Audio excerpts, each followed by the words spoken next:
लिंगगत हिंसा रोकवा निमंते सचेतनता कार्यक्रम अनुष्ठित। आज स्थानीय सद्भावना गृह जिले में लिंगगत हिंसा रोकवा ने एक बैठक अनुष्ठित होता।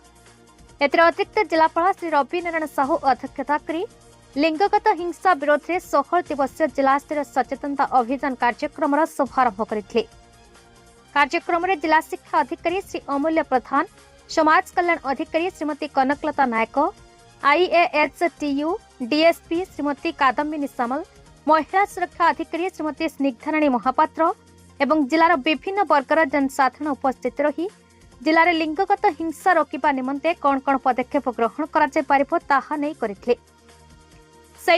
प्रति क्षेत्र में व्यापक जनसचेतनता सृष्टि बैठक में आलोचना कर कार्यक्रम को जिला संयोजिका श्रीमती मीनाक्षी प्रधान परिचालना करते।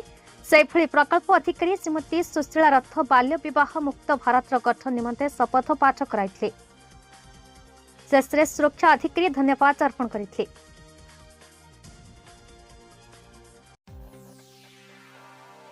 Hemgiri Harendra Narang report, Bharat news.